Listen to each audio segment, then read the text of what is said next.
What's the most ridiculous rule you've heard someone have for their house/family/children? I knew a guy who, in his 20s, still had a bedtime enforced. He had to be in bed by 8 p.m., and if he was sleeping over at a friend's house, in this case at my house during my 21st birthday party, he had to phone his dad at 8 p.m. to say he was going to bed. He didn't go to bed though, at least.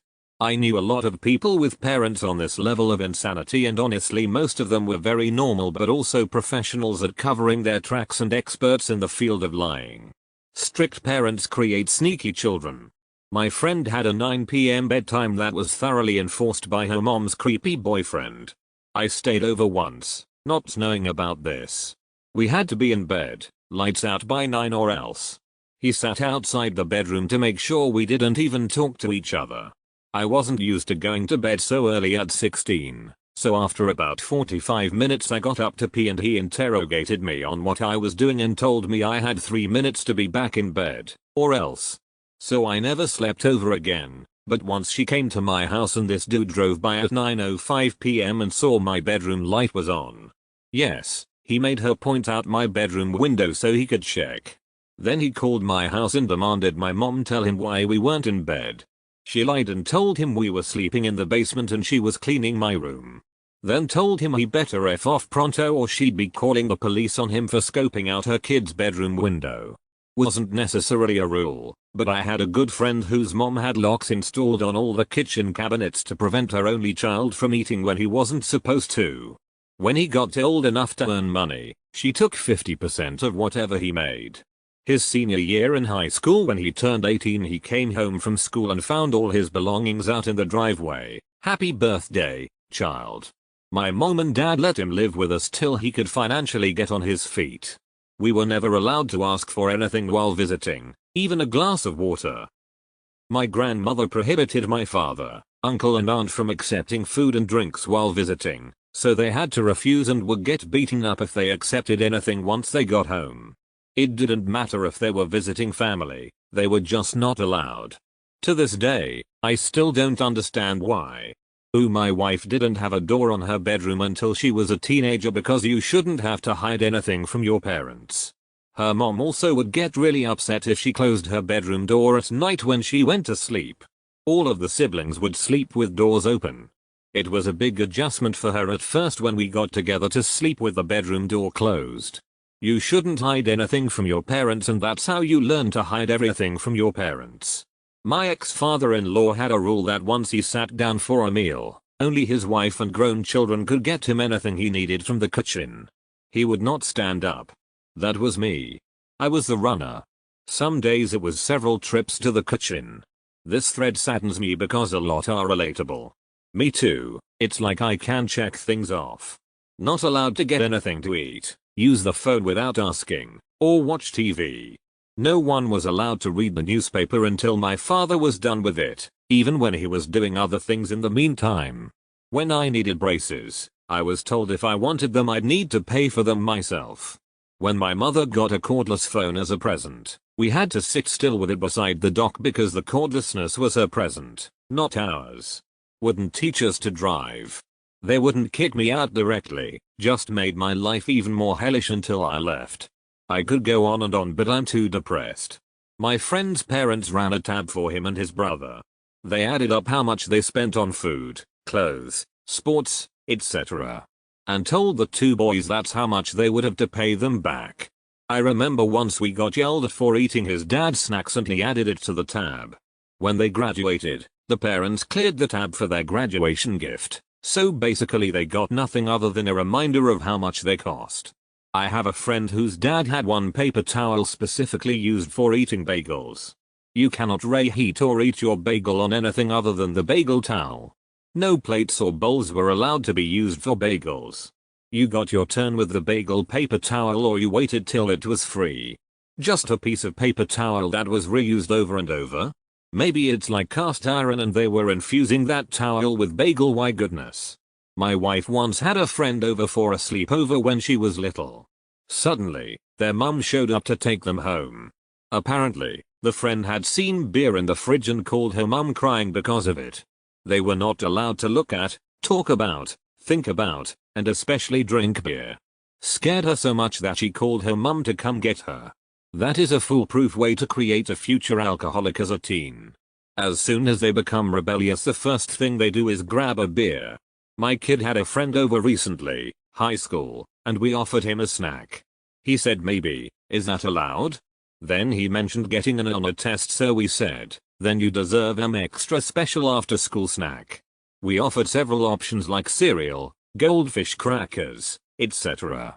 He cried because no one had ever offered an after school snack, much less said good job on an A.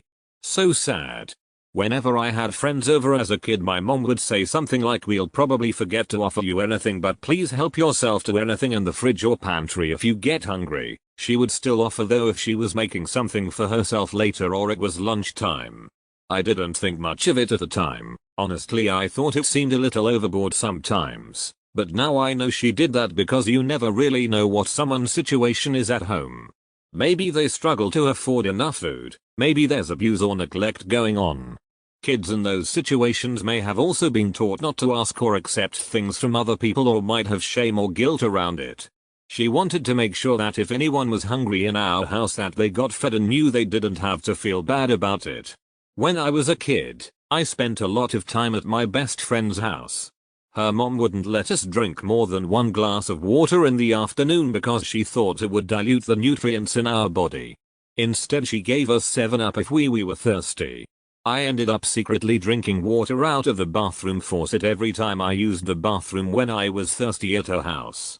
I worked with someone that said during supper they don't allow their children to eat until him and his wife finished their meal. Dude was an on this tidbit tract. This reeks of I read something false about wolves and now base my personality on it. My stepmom had a totally bonkers rule about feet. She was irrationally afraid of plantar warts and, according to her, anyone she didn't know intimately had plantar warts. As a family we had a second home/beach house that was basically a small bungalow and only had one restroom with one stall shower. Nobody, no friends, relatives, could use that shower after the beach because they'll get their plantar wart all over the floor and then she'll take a shower and she'll get plantar warts. We also had a swimming pool and she would make new people, including children, wear socks in the swimming pool. And as far as I know, nobody living in our house including her ever had plantar warts. So, unreasonable? Sure. Effective? Sure. There was a kid in my neighborhood growing up that was not allowed to chew gum. He soaked a piece of leather in sugar water and chomped on that. His parents were some strange religious nuts. They would scream about the devil if you knocked on their door Halloween night. I was 5 and at a friend's house. We were playing in leaves outside. There was a box of leaves. I wanted to move closer to his box of leaves. My box had no bottom, so the leaves spilled out into a small pile. He went and told his mother. She came out and spanked me, quite hard. I ran home crying to my mom, partly because it hurt and partly because of the injustice. She comforted me, but didn't do much else, or so I thought. I learned, decades later, my mom called up the spanker and told her to never lay a hand on any of her children ever again.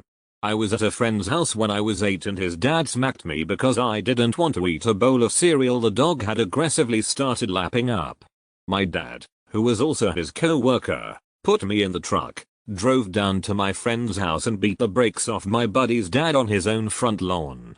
I was in a friend's kitchen, we were 8, sneezed, then turned and took a kitchen paper tissue from the roll, cleared my nose, and walked toward the kitchen sink door, to throw the wad into the trash bin. My friend burst out, "What are you doing?" I'm like, "What? Throw away the trash." He continued, "Are you crazy? Snot paper doesn't go in the kitchen trash." Jesus. What if mom found out?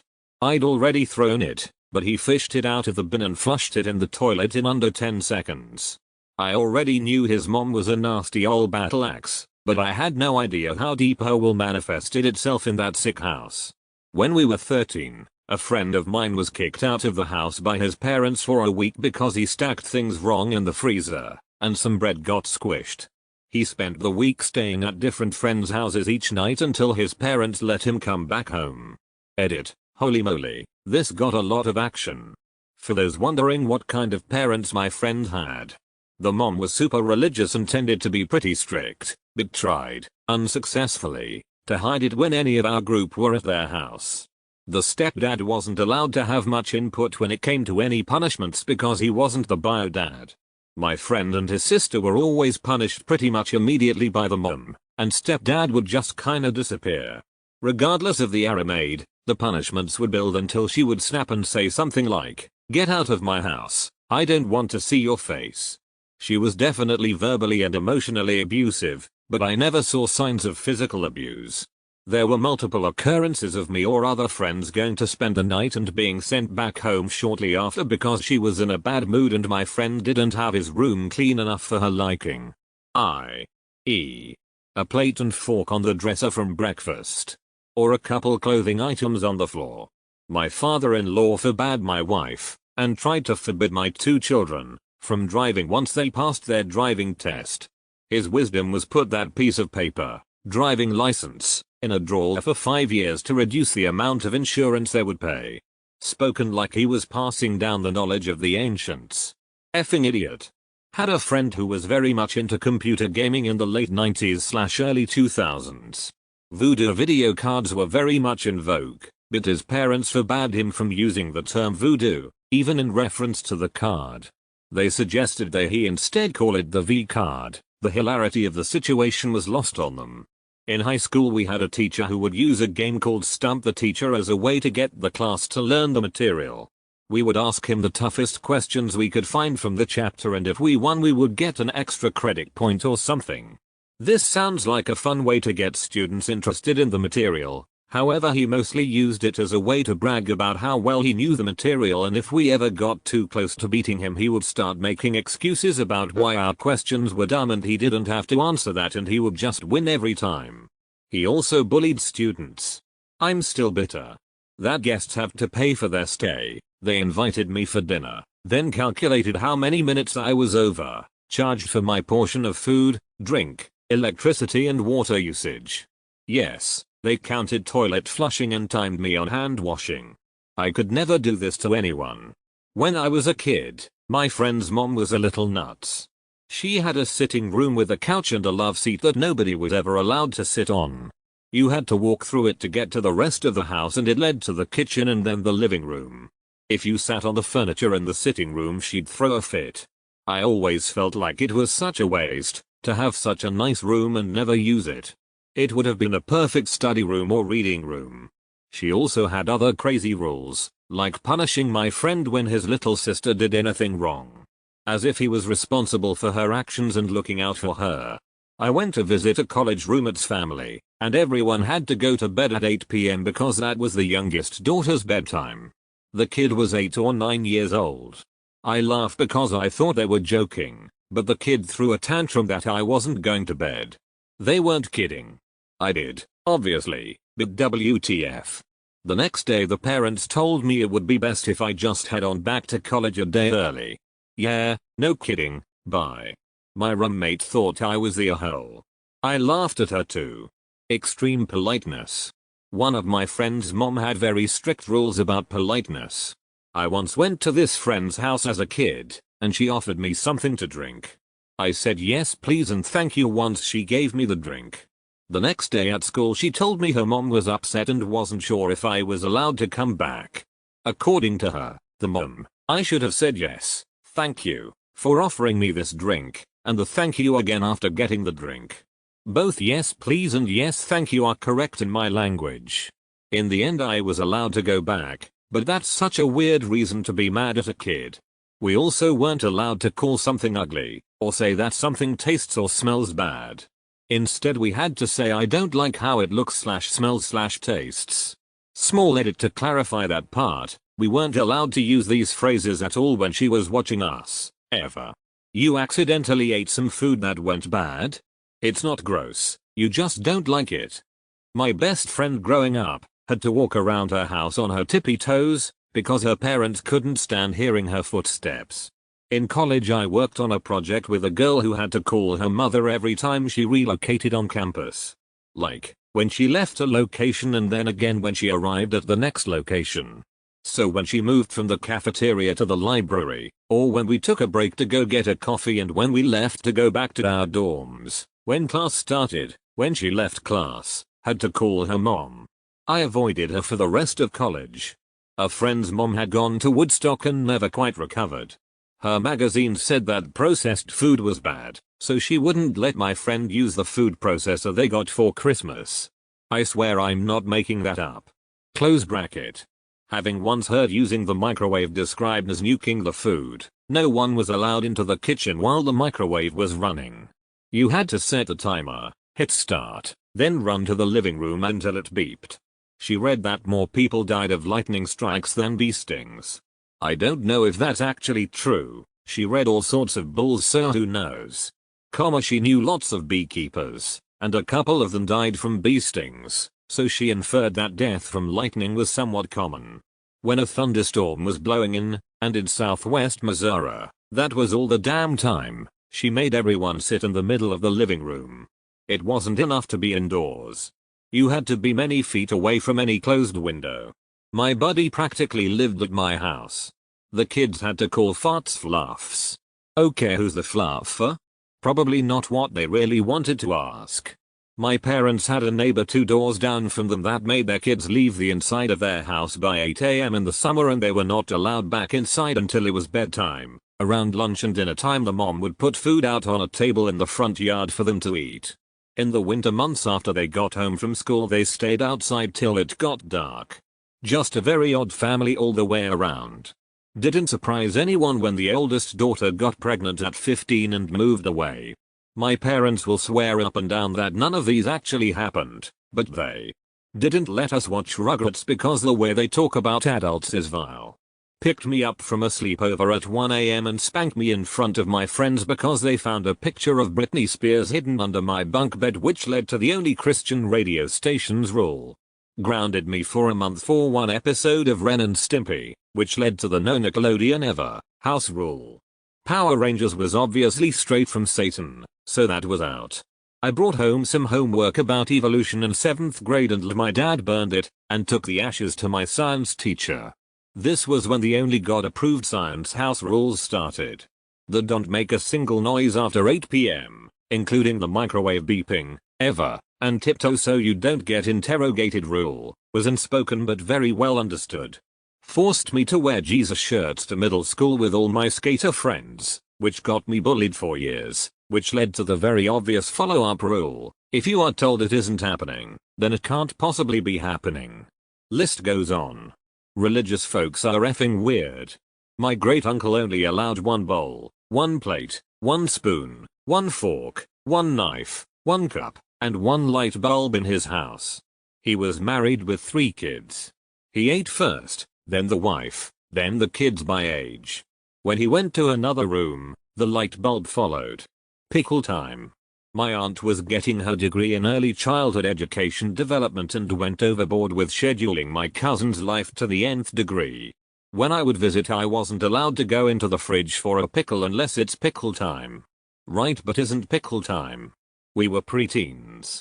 I waited until she went to the bathroom and took the whole jar of pickles into my cousin's room and played Nintendo and ate all the effing pickles. Hey, thanks for making it all the way to the end, you absolute Chad. You're a legend. If you enjoyed the video, please be sure to like and subscribe for more of Reddit's top content. I'll see you in the next video, you beautiful people.